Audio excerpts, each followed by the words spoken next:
Afternoon, everyone. Thank you for joining us in our brief highlights of women scientists and educators, hosted by the Department of Material Science and Engineering and the Women in Material Science group.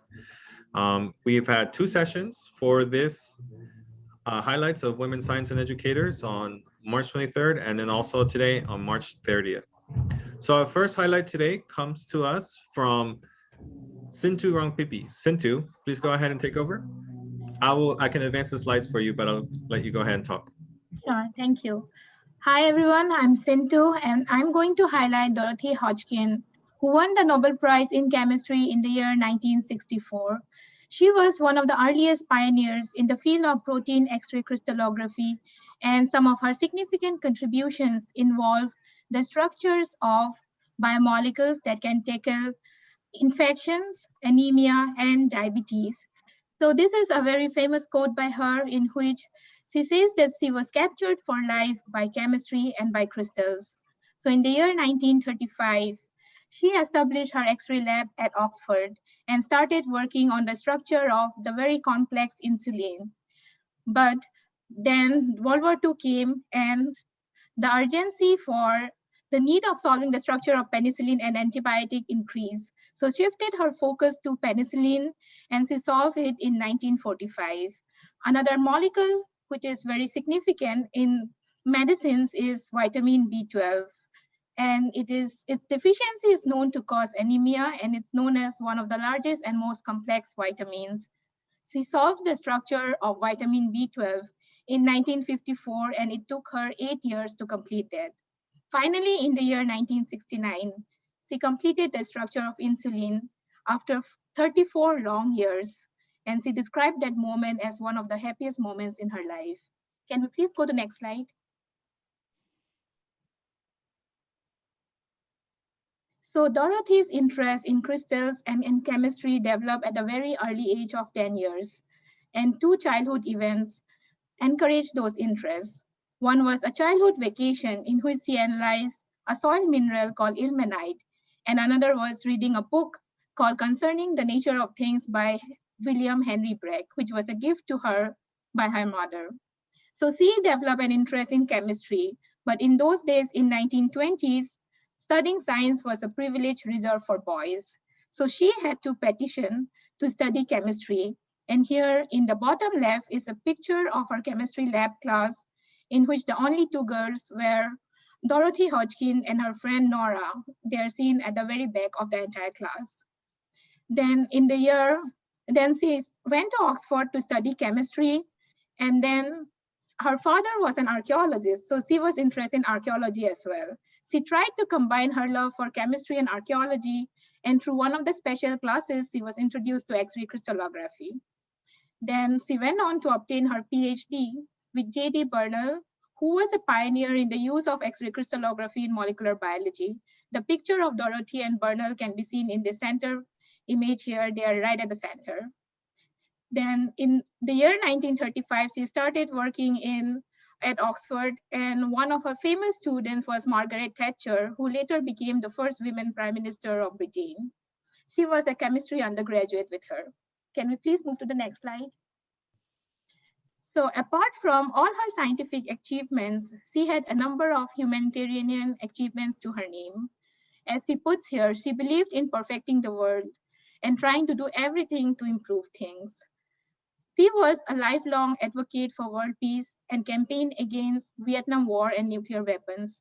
She also sought international scientific cooperation and insisted on including China and Soviet Union in the International Union of Crystallography during the Cold War. She was also the president of Pugwash conferences, a scientific establishment that addressed the proliferation of mass destruction weapons. In 1987, she was awarded the Lenin Peace Prize, which is Soviet Union equivalent of Nobel Peace Prize. So for all her achievements, scientific and humanitarian, she stands as a role model for all scientists all over the world. Thank you. So good morning, everyone. Today I'm going to be talking about Professor Allison Beese. And I think in material science, we talk a lot about seeing is believing, that once you get a picture of a material, you can understand how that material is going to perform. But with Allison, she really thinks about doing is believing. So how a material actually performs in action. And that's really, the measure of a material. I think that also reflects how she is a colleague and a mentor. So that's kind of the theme for my talk today. Can we go to the next slide? So just a little bit about Allison's career path. She got her mechanical engineering degree here at Penn State, then worked for a year at Knowles Atomic Power Laboratory as an engineer. She then decided to go back to graduate school at MIT, where she also majored in mechanical engineering. She then spent 2 years as a postdoc at Northwestern before she finally came back here to Penn State, where she's now an associate professor in the material science and engineering department. Can we go to the next slide? So a little bit about Allison's research and a little bit more about that doing is believing that I was talking about before. When we talk about how we design materials, we often talk about this material science tetrahedron, where we've got structure, processing, properties, and performance, and how they all inform one another. And that's how we design. In reality, processing is usually sort of an afterthought for the structural materials or the engineering alloys community. We're always thinking about structure, processing, and properties. And then performance, we sort of check afterwards, and it's not really integrated into the entire design process. And what Allison's really been doing throughout her career is really pushing the engineering alloys community to really be thinking about performance the entire way through the alloy design process, particularly during additive manufacturing. So it's not just enough to look at the structure of the material, look at its microstructure, things like grain size or texture, or something as simple as a stress strain curve, to look at things like yield strength. It's really about how well is the material going to perform under complex loading environments, because that's really what it sees when it's out there in the field. And really, we should be thinking about that all the time as we're designing our new material systems. And so can we go to the next slide, please? And I think this performance and doing and action really permeates everything that Allison does. And I think that really makes her a great colleague and mentor. And, I've known Allison at this point for close to 10 years. I've got a picture on the left of the group at a Gordon Research Conference that was about 10 years ago. And at that point, she had just started as a faculty member here at Penn State. And at that point, I was just a graduate student. And if you've been to one of these Gordon conferences before, if you don't come with a larger group, you can kind of be on your own. And it really struck with me that, I really was able to converse, and she spent a lot of time just spending time with me and talking. And it really just kind of struck me of her, as a faculty member, spending time with just a grad student at that point. And it's really stuck with me about 10 years later about how great she was to me during that process. And she does the same kind of things here at Penn State, where she's set up the first undergraduate or campus-wide undergraduate research symposium for underrepresented groups. She's a leader in the Women in 3D program. And she's constantly willing to make time for her students. And so, just in summary, that, Allison is someone that you can always count on to do and to help, whether it be in her research or as a faculty member here in the department. So thank you. Thank you, Darren. That was great. That was Darren Pagan. But up next is Susan Sanaa. Thank you, Enrique. It's my pleasure to highlight Patricia Pat Teal, who was a professor of chemistry and material science and engineering at Iowa State University, and one of the foremost surface scientists in the world. A little bit about Pat. She was from Minnesota and got her BA in chemistry at Macalester College, where she graduated summa cum laude, and went on to get her PhD from Caltech and did a postdoc at the University of Munich as a von Helmholtz fellow. And she worked briefly at Sandia before moving to Iowa State, where she spent most of her career. And you see her in this picture by her equipment. As surface scientist, she did most of her work in vacuum. And here she is next to all of that beautiful stainless steel. Next slide, please. So Pat taught me my very last graduate course, the last course I ever took formally on surface science, and she was a member of my dissertation committee. She was had many, many honors, many more than I listed here, but I want to highlight those where she really was achieved a breakthrough. So she won the AVS Welch Award, which is the premier award for the American Vacuum Society, and was the first woman to do so in the 44-year history of the AVS Welch Award. She also won the ACS Adamson Award for Distinguished Service, and again was the first woman to receive that award. She was a fellow of several societies, as you see, and had many other accomplishments related to research and teaching.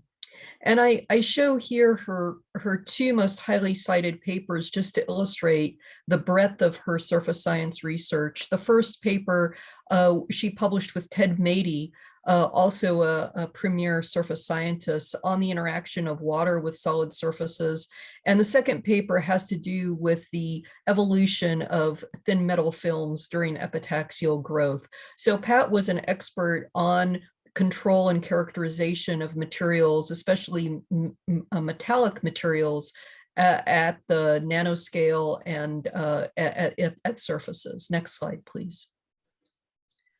So she really focused on metallic systems and also on graphite and the evolution of these nanostructures. And she was well known for working with complex materials such as quasi-crystals. And in fact, when Dan Shetman, who has a part-time appointment at the Ames Laboratory, which is on the campus of Iowa State University, when he won the Nobel Prize in Chemistry in 2011, Pat and her husband, Jim Evans, were his guests in Stockholm, and I saw pictures of them celebrating his win on the discovery of quasi-crystals. Pat authored more than 350 scientific publications, and at the end of her life, she was an associate editor for the Journal of Chemical Physics and had been for some time. She was extremely popular with students and with others, and she loved teaching and educating. She was a fantastic teacher and very warm and supportive of students. She formally mentored 30 PhD students, but I feel like I was an adopted member of her group, especially since my PhD advisor left academia, and Pat was there to put me forward for various awards and honors. And in fact, the broader impacts for one of her NSF proposals was to nominate women for awards. And it was because of that effort on Pat's part that I'm a fellow of the American Association for the Advancement of Science, for which I am most grateful.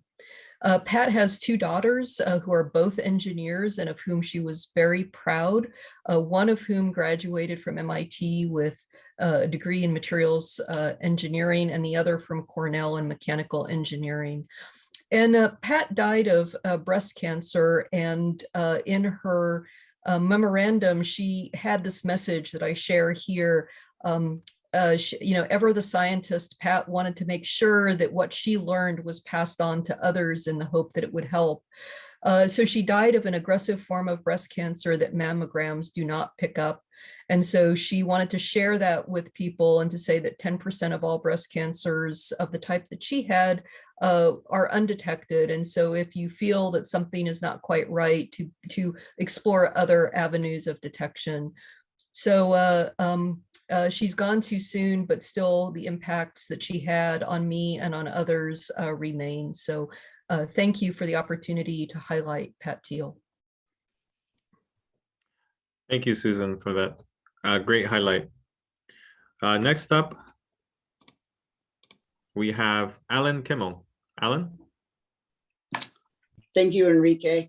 I have the pleasure of introducing everyone to our most recent, or one of our most recent hires, Dr. Maria Molina Higgins. She is an assistant teaching professor with us, the Department of Material Science and Engineering. Next slide. So Maria was actually born in Colombia, South America. And it's interesting. She comes to us as a teaching faculty member. Her responsibility is managing the junior laboratory courses in MatSE. So that would be 460 and 462. But this idea of education has been very strong in her background. So while she was completing her Bachelor of Science in Mechanical Engineering at the National University of Columbia, she spent 3 of those years as an undergrad teaching young girls math and physics. And so the girls were ages, I think, roughly 11 to 17. And when I say teaching, I don't mean going and tutoring after school. I meant she was responsible for developing coursework, syllabi, experiential learning. And she did this for 3 years while she was also completing her undergraduate degree with a very high GPA, by the way. And so from there, she accepted a research position at Virginia Commonwealth University, also known as VCU.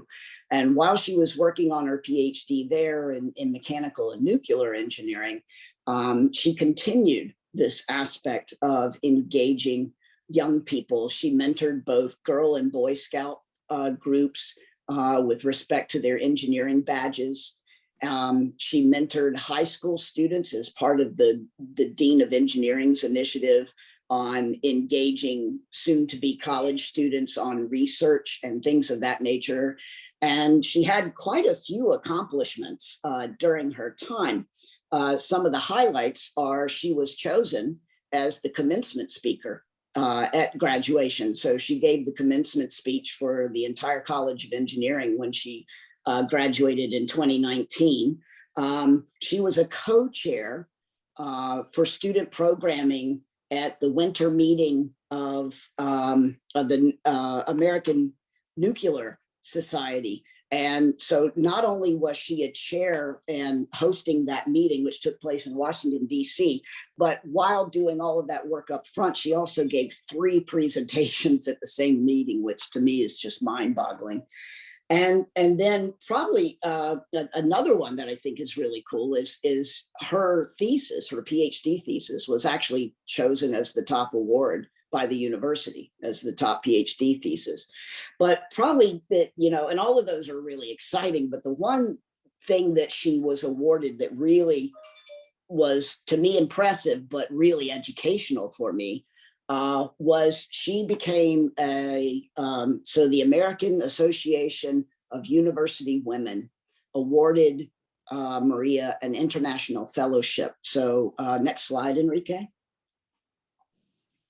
So, I'm a little ashamed to admit, but I really don't know anything about the American Association of University Women other than the book sale that they supply and sponsor over at the Bryce Jordan Center every year. I've found lots of good books there, but this organization is utterly mind-boggling when it comes to advocacy for women, and in all disciplines. But in fact, in science and engineering, they have made huge impacts. And so being named a fellow of the AAUW is a big deal. And the fact that the company that Maria is associated with, I've just picked out a few, there are tons of international fellows. They've been giving out the international fellowship since I think the first one was maybe 1920, 1921, somewhere in there. But just to give you an idea, right? So in the top left-hand corner there, Dr. Henry was an international fellow, and she worked with Jonah Salk in creation of the polio vaccine. And then in the top right-hand corner is Dr. Payne Gaposchkin, and she was actually the first full female professor at Harvard. And she was also the first professional astronomer at Harvard as well. And once again, both of those young women came to America because of the support of the AAU International Fellowship. And then in the lower left-hand corner is Dr. Kanjo Iwele, and she is actually currently the Director General of the World Trade Organization. She was the first female minister of Nigeria. And then in the lower right is Dr. Trent. She's probably one of the more socially well-known of these awards because she's been featured on Oprah's show several times. And once again, a woman from Zimbabwe who was enabled to get her education in STEM through this fellowship. So really, really impressive company. And I encourage everyone, if you have the opportunity, to go to the AAUW website and learn more about the organization. Very impressive. So next slide, Enrique. So, you know, I would summarize Maria's research interest as safely harnessing the power of stars to improve medicine and the environment. Essentially, she uses gamma radiation in a multitude of different types of experiments.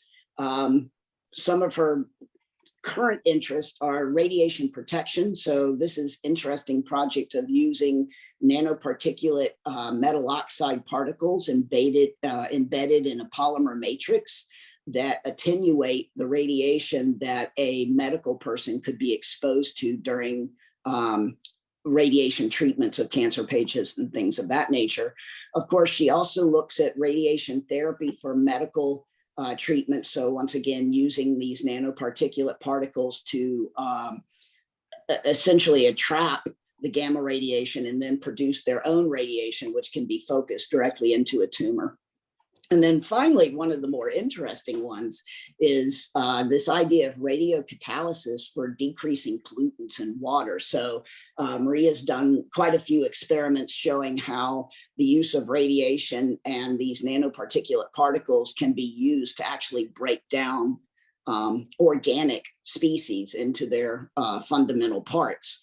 And so the current working hypothesis is this could be a way of attacking dissolved nano polymers that are abundant in our water systems, unfortunately. But this could be an interesting way of attacking that problem. So anyway, that's my summary of Dr. Higgins, and we're very excited to have her here in our department.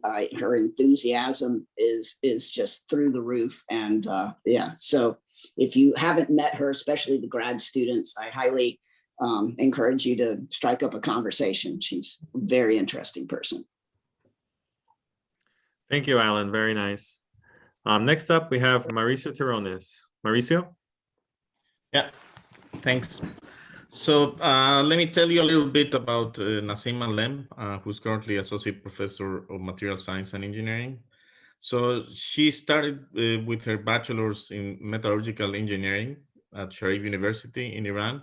And then she moved to the US, and then she did a master's in material science and engineering at Worcester's University, Worcester's Polytechnic here in the US. And then did her PhD in material sciences and engineering at Northwestern. So that was when she finished, it was 2008. Then she started a postdoc at UC Berkeley and the Lawrence Berkeley National Lab, where she stayed there for about 5 years before joining Penn State as assistant professor in 2013. So Nasim arrived in 2013 when the 2D, boom started, especially here at Penn State. And it was very, very timely, her arrival here, because she was mastering the electron microscopes, and she was basically trained in the best microscopy units in the world, which is the Lawrence Berkeley lab. Then her current research, it's related to growth and dynamics of defects in 2D crystals.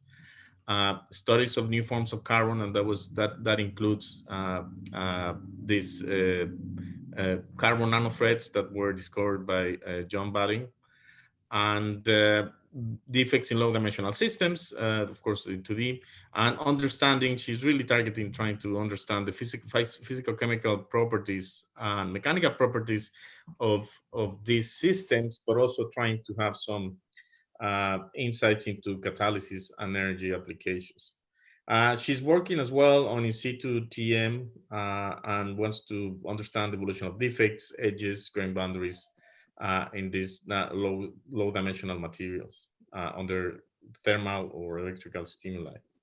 So far she has published more than 120 publications, and her H index is 30, and she has more than 6,000 citations.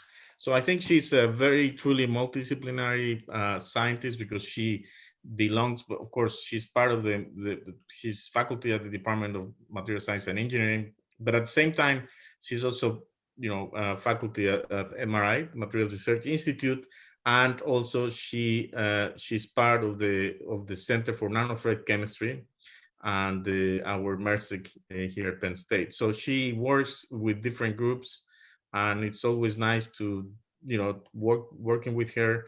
And here we see an image at the bottom of some of the work that was done with her, and we see in this sort of high resolution TM that you can see this is striping.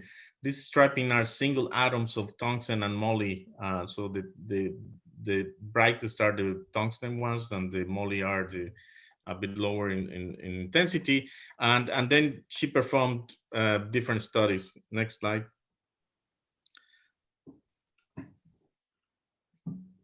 So some of the work that she did, of course, using our Titan microscope here at Penn State.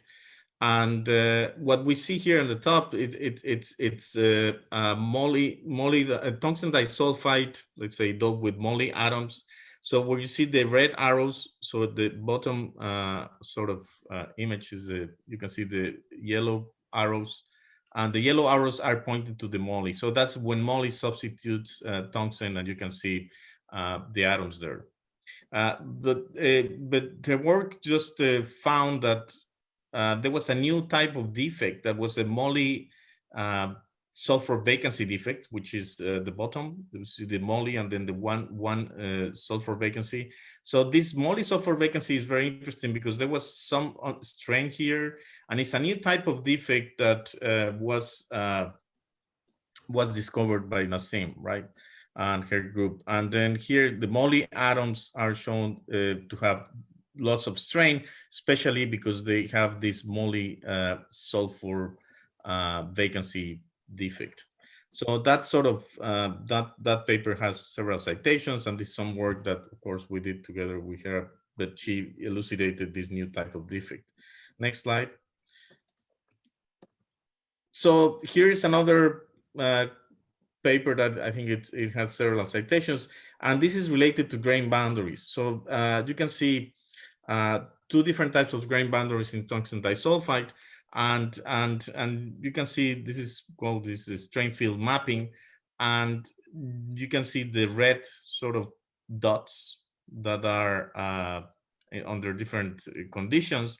And here she basically pointed out that in grain boundaries, there's lots of strain, localized strain in these points that are very, very interesting for possible, properties that we might have or we might observe in this multi-grain monolayer of tungsten disulfide. And so lots of interesting catalysis may emerge from this, but I think this was the first also strain field mapping that was reported in these systems. So I think she has made different contributions, and we are very happy to have her as faculty member here at Penn State. Thank you very much. Thank you, Mauricio. That was very nice. Next up, we have Andre van der Vlies. Andre, go ahead and take over. Okay, good afternoon, everybody. So I would like to talk today about Maria Sklodowska, also known as Madame Curie. So she was Polish born, But at that time, it was very difficult to get higher education in Poland. So that's why she moved to France, where she got a master both in physics and mathematics. And then she was working on a project related to magnetism in steels.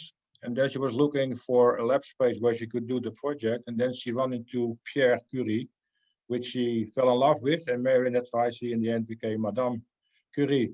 So in this environment, she was exposed to Becquerel's rays. So Becquerel found that uranium, isolated from pitchblende, was actually emitting a kind of radiation. And it's still uranium, not a very innocent use. It was used to color glass at its time to give it a yellow color. So there was not an era of atomic bomb yet and nuclear energy. But Mary decided for a thesis to study this phenomenon carefully using electrometry, which was developed by her husband several years before. And after several experiments, she concluded that the radiation coming from the uranium actually came from the uranium atoms. And there's an atomic property. And then she also coined the term radioactivity to describe this because she observed similar phenomena with thorium, which is also radioactive. And this, in the end, led to a Nobel Prize for physics for Henri Becquerel, Pierre Curie, and Madame Curie as well. But I think you can, next one. And then you can see the real scientist in those because people discovered that pitchblende was actually more active than uranium itself in terms of the radioactivity. But she just then made the mind thought saying, okay, that means if it's more active, there must be something else inside which is actually causing the radioactivity. So then she spent a lot of years together with her husband boiling pitchblende in HCl or sulfuric acid to isolate the polonium and the radium. And in 1898, they finally discovered, so in July of that year, they discovered polonium, which is named after her home country, Poland, and radium, because it's known for the ray it was emitting at night. So in her memoirs, she actually wrote that they like to go to the lab in the evening because then all the glassware with the compound inside would have this nice bright green color. There are still people who were disputing it because they did not isolate the pure compound. It was all indirect based on radioactivity and also like spectral analysis. So the next goal, next slide, please. So the next goal they said was proving their existence. So making the pure radium polonium. So now radium was contaminated with barium and it was very difficult to purify, which is not a surprise. Like it's in the same column of the earth alkaline. So that means they share very similar properties. So, but in the end, they were able to get 1/10 gram of pure radium chloride from 1 ton of pitchblende. So it was really like hard work. And then the trick was differential crystallization. So barium chloride has a slightly higher solubility compared to radium chloride. So they could separate out the radium as the radium chloride salt. So unfortunately, Pierre got killed in a traffic accident in Paris. So he never saw the isolation of the pure radium, which prepared by electrolysis and mercury in 1910. And this led to the second Nobel Prize for Marie Curie in chemistry. So actually the only woman actually received 2 Nobel Prizes in 2 different categories. So she continued working, but she never succeeded in isolating polonium. And at that time, she could also not know. So she never heard about the Case series, but radium decomposes to radon with a half-life of 1600 years. Polonium actually in 138 days. So it was almost mission impossible for her to get pure polonium by the time she got enough material while they had like disintegrated to form lead. Next slide, please. And then, so she was appointed to the Radium Institute in Paris. And then actually, so she was only running the lab. So like there are like subgroups which all operating on the umbrella of radioactivity. So she was really actively involved in that, but she also understood that they need money for research. So she was actively looking for industrial partners and also philanthropists for money. And something I didn't know actually that she also went to the United States twice. So the first time in 1921, she had an interview with an editor of a women's magazine, and then she was complaining that the United States had so much more radium compared to her own institute, because she made one big mistake. They never patented the discovery of radium, so people stopped using like crazy. And then this editor launched the so-called Marie Curie Radium campaign to collect money to buy radium and also other furniture. In the end, they bought 1 gram of radium for her, and that was handed over in the White House by President Warren Harding when she went back to Paris. And in the second round she came, then she met President Hoover, And then she got funding to start the Warsaw Radio Institute. So that was before the Big Depression, so really well timed. So that's by the end of the slide. And then is the final one, the next one, please. And this, I like this picture, like it's really, they have not heard about diversity at that time yet. So you can see Madame Curie, she's sitting here on the third from the left on the front row next to Max Planck. And this is what I wanted to say about Marie Curie. Thank you. Very nice, Andre. Next up, we have Rem Baker. Rem? Yep. Yeah. Hi, Enrique. Thanks for hosting me, and good evening from Sweden. My name is Rem Baker, and I'm a Penn State alumni from MatSE 2020. So nice to see some familiar faces. I wanted to talk today about two women that kind of helped shape my PhD, not necessarily in a scientific way, but in a way for outreach and engagement. Next slide.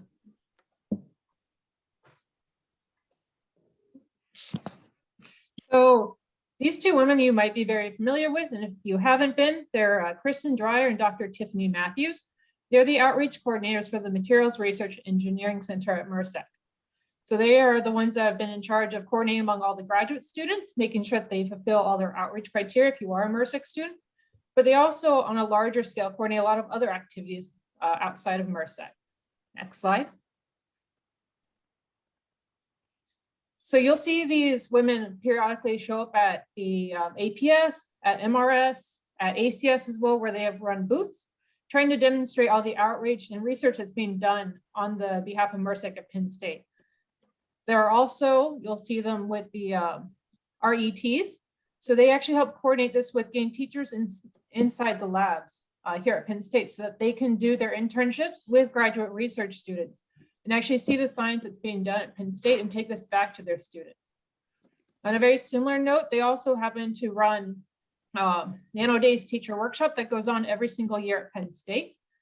This is sponsored again by the MRSEC Center at Penn State. And what they do is they bring in teachers for an all-day workshop. And at this workshop, they get presentations done by different professors, by different students, and they also get tours of the facilities. So one of the tours that they do is actually going through the clean room and having this tour led by the graduate students. And so on these tours, the teachers actually get to see what we're doing. They get to maybe go inside the clean room if we're allowed to on that particular day. And then this is taken on to the next portion of the day where the teachers actually get hands-on and they get to learn about research activities they can take back to the students. So small little demonstrations. And this is something that you can kind of see throughout all of their work with Tiffany and Kristin, that they're very engaged in making sure that we educate our communities at Penn State, but also across the board.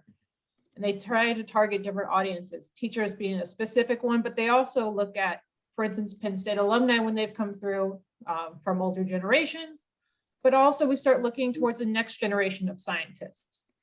So we've done a lot of coordinating with women in science to get young women in high school actually to Penn State's campus and to actually help find them role models here that are graduate students to see what can you do by pursuing a STEM degree.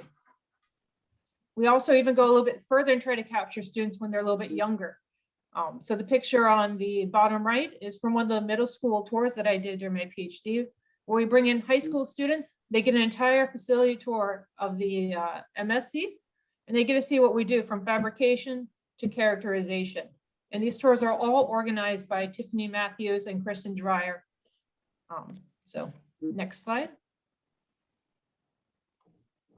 And part of this is because they're very passionate about building up the professional development of the students at Penn State. So they periodically also get students together, and they've partnered recently with the theater department so that as students, how do you learn to communicate what you're doing and to also portray the bigger picture of what you're doing? Because it's very easy to say, well, I'm studying this very specific fundamental science problem, but what am I actually trying to address farther down the line for industry? And how do I convey really the human story to research, not just the scientific problem? Because everyone is very interested in what challenges do you face as a researcher? And those are the stories that have to be told to people so that they can actually kind of relate back to the struggles we have in our daily lives.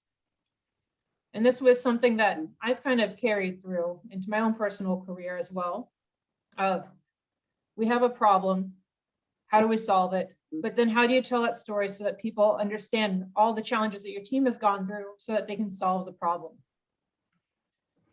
And with that, they've also, in the last 2 years, really put a lot of effort into doing the professional development for students.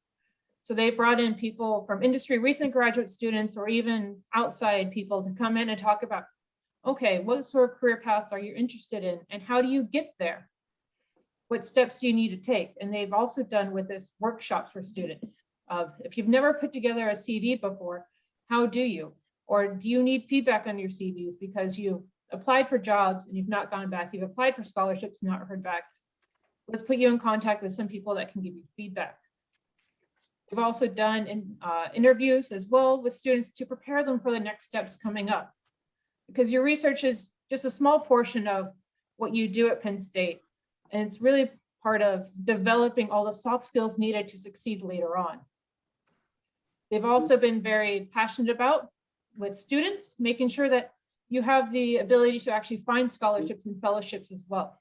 So they're very strong advocates for like the NASA fellowship at Penn State and making sure that you are ready for success in applying for these. And that if you are applying for these scholarships, how can you tie in what you've done here at Merced so that your application can stand out? And how do you tell those stories then? So these are some wonderful women that you should really encourage your students to come see. I believe they're still in Davie, unless they've moved offices. But you also see them floating around, giving tours quite a bit too in the MSC.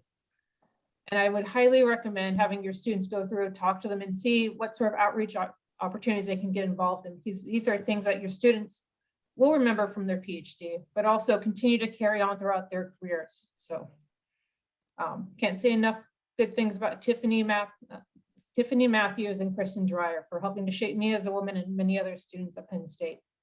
So thank you. Thank you, Rem. That was great. Next up, we have Xiaotian Priya. Xiaotian? Yep, I'm here.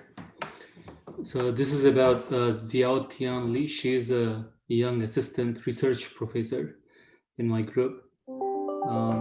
She actually came with me together from Virginia Tech and has been very instrumental in doing a lot of creative activities, which I will describe to you. One of the activities which I think is remarkable at Penn State is building this materials manufacturing facility at the Innovation Park. And if you have not seen this facility, maybe after COVID stuff is over, you can stop by. This is a almost commercial scale ceramic manufacturing facility, produces kilograms of ceramics on a daily basis. And it was built with the purpose of engaging companies in the Innovation Park to utilize Penn State facilities in order to do their experiments. And so I think going forward, as we come out of the COVID, this facility and Xiaotian will start to play a very important role in making our connections to industries. Xiaotian is very smart. She did her PhD at Peking University, which is top university in China, which all of you probably know. And she was always the youngest student in her classmates. So she always excelled in her grades and advanced very rapidly to the PhD level. And she's authored 20 papers or so. I'll just describe one of her papers just to give you insight on her creativity. And her papers have been cited quite well. And she's very rare in the sense that she mixes materials and devices, which is very hard to find for these bulk device folks. When you make motors or transformers or actuators, and these are large transformers and motors. So you're making XYZ stages or trying to drill inside a metal plate. And so you really need to design these motors with very ultra high precision and have a lot of torque and force. So she designs all her materials, synthesizes them, designs these devices using COMSOL and ANSYS and all these models, and then fabricates the whole device and tests it. And this is very unique capability and actually very rare to find among people. She's also very good with analytical modeling. So she can write some really amazing equations like pages long and analyze these transformers and motors analytically, which again provides a good capability. So on the next slide, let me explain to you one of her important contributions in last year. And it's very very well received by the industry now. There's something called as piezoelectric transformers. These devices are very common in like adapters or in your TVs in order to change the AC to DC. So for example, AC from your wall outlet goes into an adapter, and the adapter changes it into a DC. And this DC powers your laptop or TV or other devices. And these transformers are supposed to maintain very constant power and constant voltage at the output, even though the input may fluctuate. And input may fluctuate for many reasons, but your adapter should always provide a constant output so that your device doesn't get damaged. And so she designed a very new type of transformer shown here, tunable piezoelectric transformers called as TPTs. And the innovation is described in this two schematic diagram. So traditional transformers will have input and output layers. And her modified design had these two control layers. And what the control does is, as the input starts to fluctuate, control will change the capacitance, overall capacitance of this structure. And that way you can modify the impedance in order to regulate the output on the other side. And so as described in a diagram on the bottom row, left corner, input is fluctuating, changing over a wide range of frequency. But if you look at the output voltage and output power, they maintain a very constant output. So in this case, there are two examples shown here: a transformer which provides a 25 volts output, or a power of 40 watts continuously on the outside, or a 22 volt DC output and a power of roughly 30 watts or so continuously. And the structure shown in the center looks very simple, but on the left-hand side, middle row, is the input layer. And in the center is this output layer. And output layer is a multi-layer stack. And it's a very difficult component to fabricate because hard piezoelectric materials don't sinter very well in multi-layer. And a lot of time, due to diffusion and due to interface delamination, you lose out a lot of properties. But she designed some really beautiful co-fired parts and assembled the transformer as shown here on the other side. And it provides efficiency on the top right corner of about 94 to 96% in the operation range. This is ultra high efficiency transformer operating at about 40 watts or so. So yeah, this research last year was very well received. A lot of companies interested in it. And one of the reasons of interest is piezoelectric transformers have no electromagnetic fields. So for example, if you are deploying these devices in an MRI machine or some other machines where magnetic fields are killer and you have to avoid magnetic materials, then piezo is the only choice you have in order to do the high power voltage transformation. And so yeah, but this is a skill which is very rare, that somebody could synthesize materials, fabricate the parts, and do all these measurements at the device level and really translating the material discovery into practical devices. So I think very fortunate to have Xiaotian in the group and at Penn State. Okay, that's all I have. Thank you. Thank you, Shashank. That was great. Next up, we have Venkat Gopalan. Hello. So today I'm going to talk about Emmy Noether. She went by Emmy. Now all of us know about Albert Einstein, and this is what Albert Einstein had to say about her. In the judgment of the most competent living mathematicians, Fraulein Noether was the most significant creative mathematical genius thus far produced since the higher education of women. This was in 1935, of course. It turns out since then, this statement still remains true. Of course, there have been many more talents, but largely some of her work, as I'll point out, remains at the very foundation of pretty much everything we know today. Physics and all of the standard model, all of the particles, all of astronomy, gravity, and so on and so forth. Very, very fundamental. She's also called the mother of abstract algebra, and I'll tell you more about that. So why did Albert Einstein think so highly of her? So next slide, please. So a bit of her life. She was born to Max and Amelia Ida Kaufman Noether, and she is in a Jewish family that becomes important later when she has to become a refugee. She studied piano and languages, and she wanted. Her dad was a mathematician, so slowly she started getting interested in mathematics.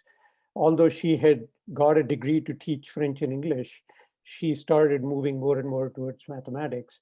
But the problem was that universities did not accept women for matriculation. So they were at Erlangen, and Erlangen faculty senate had said, oh no, admitting women would overthrow all academic order. And so she had to move to University of Göttingen, which was the center of all of physics, the quantum mechanics, and also Minkowski's was there. So all of relativity was all born there in the early 20th century. It was the mecca of physics. She was allowed to sit in on classes, not matriculate, not graduate. But soon after that, they did allow women to join the program and graduate from Göttingen. And she did that. And then she returned to Erlangen, worked with Paul Gordon, if you know Clebsch-Gordon or Klein-Gordon equation, this is the same Gordon. She completed this thesis whose title is given here, on complete systems of invariants of ternary biquadratic forms. You see the word invariant, it forms a very, very important role in everything we know about our universe today. And that became one of her specialty. Next topic, next slide, please. So when she died in 1935, Hermann Weyl divided her life into 3 epochs. And this was the first one in 1908 to 1990. She worked with great many giants in the field. And she herself became a giant in the process. In particular, when she worked in Erlangen after PhD till 1915 without any salary, without any position, because her PhD, nobody would recognize a woman with a PhD, would not give her a position. She went back to Göttingen, where Hilbert, from same quantum mechanics, Hilbert space, was her mentor. He tried convincing the Senate that she should get a permanent position. And the Senate, one of the Senate faculty said, what will our soldiers think when they return to university and find they're expected to learn at the feet of women?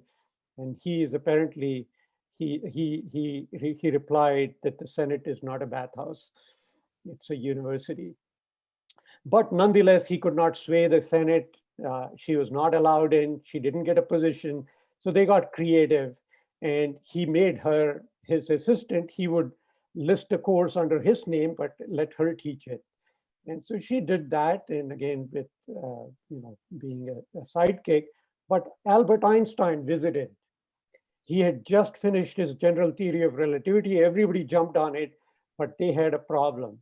This energy conservation was not working out in Albert Einstein's general relativity theory. And all of these great people there at Göttingen could not figure out how to fix it. And they knew who to ask. It was Emmy Noether. She was the most abstract mathematician they had. And the result was something called Noether's theorem, which is considered the most beautiful theorem in all of mathematical physics. And it solved Einstein's problem. And now you realize why Einstein thinks so highly of her. Because without her contribution, his theory would not have worked out. Okay, next slide, please. And this is Noether's theorem, which is considered the most beautiful result in all of mathematical physics. I could give a longer lecture on it. In fact, I'm reading an entire book. I don't know if you can see it, Emmy Noether's wonderful theorem. And she actually has 2, not 1, in the paper she published here in 1918. And to simply put, if there is a symmetry in nature, there will be a law of conservation. It's a very, very beautiful fundamental mathematical result.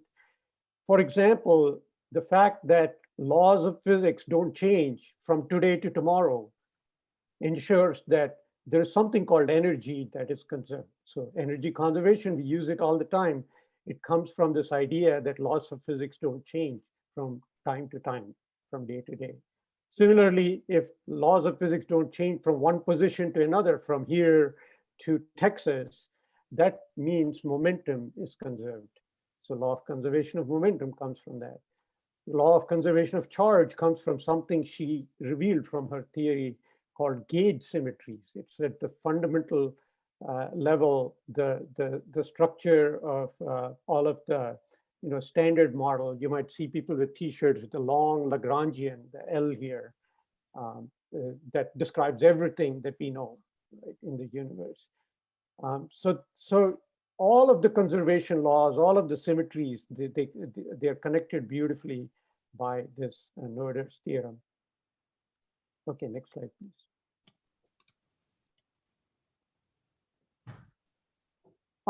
In the second and third epoch, she became a mathematician in her own right. She came up with ideas of left and right ideals, Noetherian rings, non-commutative algebras. She became the mother of abstract algebra, and to date, she is considered that. And the leader of, there's even a school called Noetherian School of Algebraists. So, but she could not get enough recognition. I mean, she was still a sidekick. Eventually, Göttingen allowed her to give lectures in her own name, but then there was rise of Hitler, and she was on the run. She was, and Rockefeller Foundation had an emergency committee to aid displaced German scholars. And they helped her to find a position in our own state here, Bryn Mawr College in Pennsylvania. So she comes to Pennsylvania. For the first time in her life, she's treated as a star. She's treated with respect. She has her own position. She's a full professor, and she is, admired by one and all. And Einstein is not too far away. He is in New Jersey. He is also a refugee, and he is in the Advanced Institute in near Princeton, and he is struggling with unified field theory. And he knows who to ask, because the last time he was in trouble, he asked somebody. So he asks Emmy Noether to come join him to help him with his work and work on this together. She agrees, but unfortunately, before that worked out, she died suddenly after a surgery to remove a tumor. And she was interred at Bryn Mawr. You can go see her the location where her ashes are interred. And it says probably the best woman mathematician there has ever been. Thank you. Thank you, Venkat. That was very nice. Next up, we have Mike Kickner.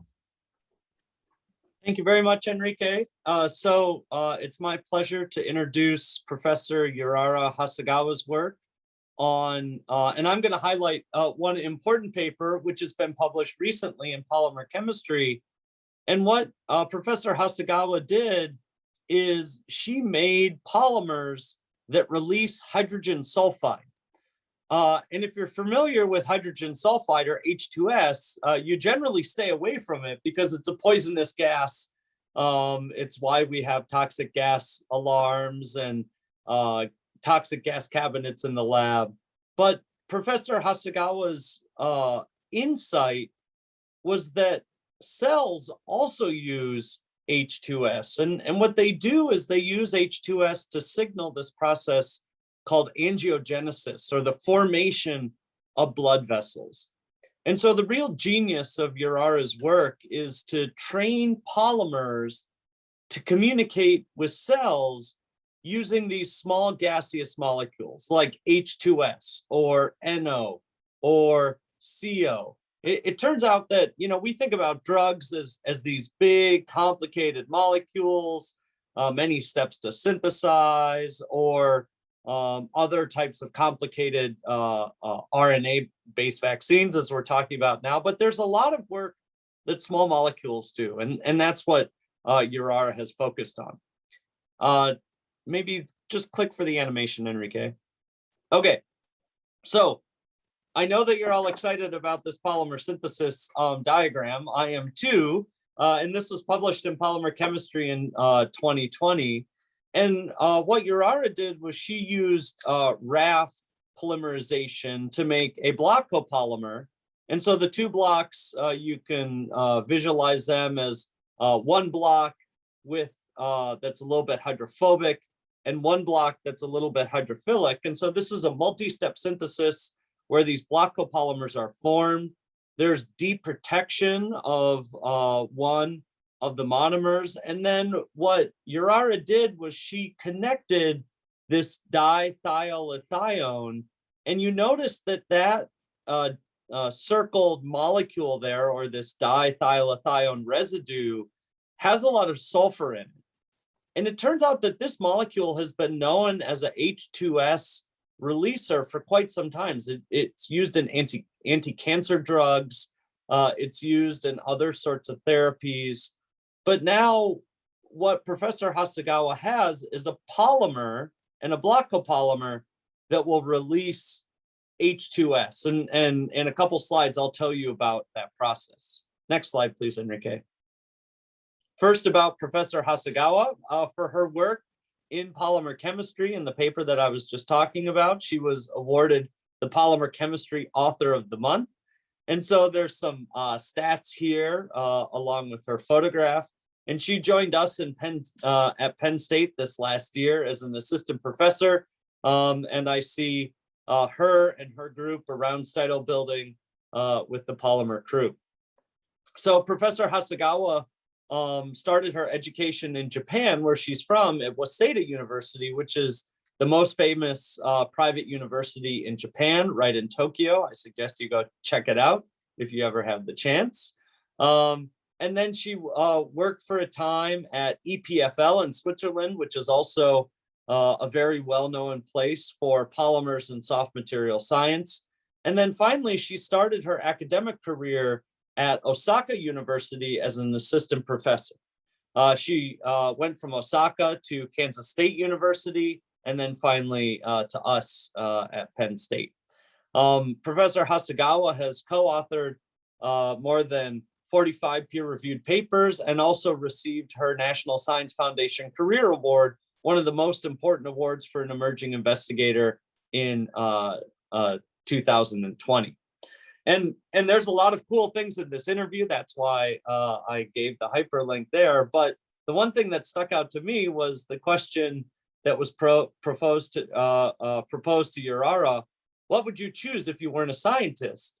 And she said she still wants to be involved in science, but she'd like to be a graphic designer for scientific illustration. She likes to draw. And so I learned that about her through this interview. And she would like to use her drawing talents to further promote scientific education and scientific communication. So I think that's really cool. And next time you're interested in having a TOC figure, maybe Professor Hasegawa can consult with you on your artistic design. Next slide, please, Enrique. Okay, so finally, we talked about those block copolymers, and we talked about dithiolithione that releases H2S. And so what happens to many block copolymers in solution is they form micelles. So just like a phospholipid bilayer, you have the hydrophilic parts of the polymer on the outside associating with the aqueous phase, and you have the hydrophobic part in the center associating with itself and getting away from the water. And that's exactly what happens to Professor Hasegawa's block copolymers. And these are AFM micrographs of those polymer micelles. They're very small, on the order of 5 nanometers or so, as you can tell from the height gauge or from the scale bar in the AFM.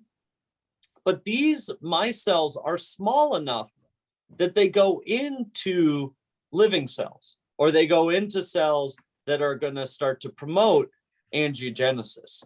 And so shown on the bottom there is fluorescent polymer micelles that are inside regular human cells, or they're called endothelial cells, because those are the cells that start to form the inside of blood vessels.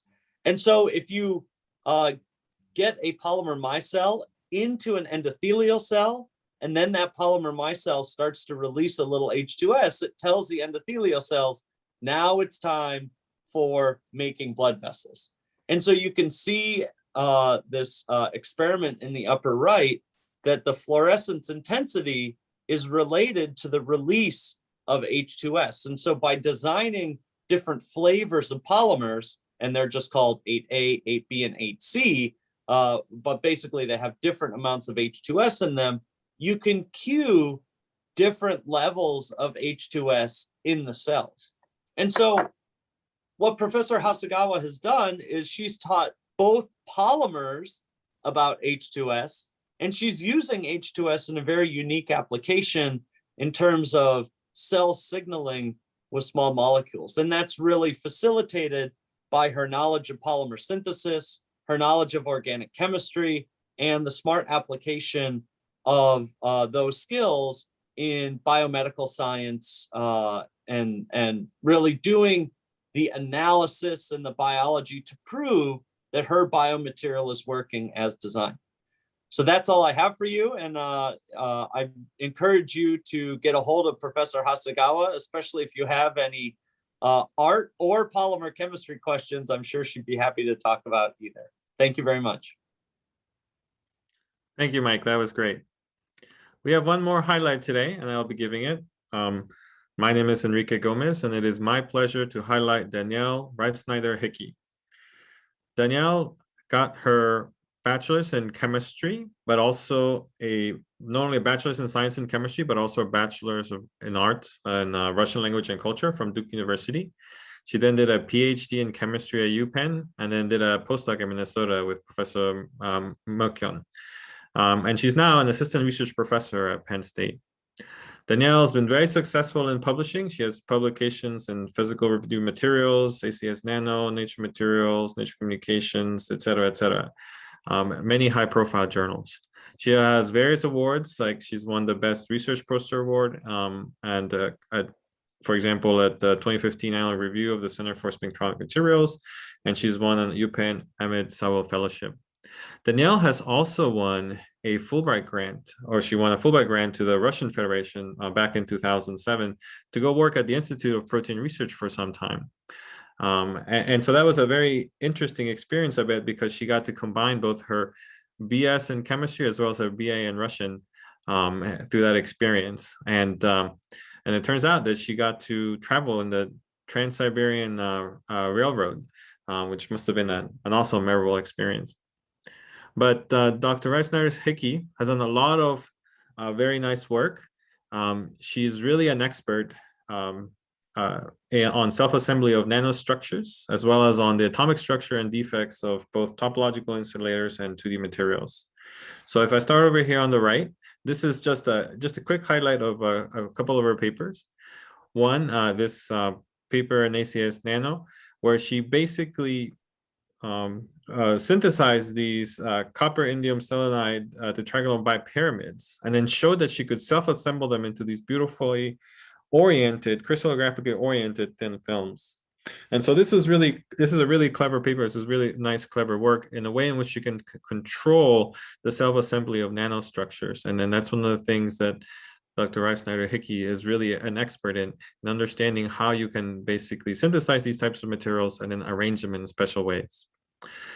Since then, she's actually done also very nice work in looking at, kind of keeping the themes of the electron micrograph on the left. You can see another electron micrograph on the, theme from the right. You can also see another electron micrograph on the left, where she's looked at topological insulators, such as this particular case where this bismuth tin tellurium topological insulator, where she's basically trying to understand what types of defects you can find, what types of nanophases you can sometimes find at grain boundaries or elsewhere. And one of the things that she discovered is that you can actually form this tellurium formation, these islands, right at grain boundaries. And so you can see one there on the top left under A, but you can also see one where it's essentially this nano kind of phase that's right at the phase boundary, right at a grain boundary And you can see that throughout. And so this is really important because you can imagine that these phases have different electrical properties. And so they'll have significant effect on the performance of these topological insulators. And as such, this opens the door for different types of design of, thinking about defects and so on, how you design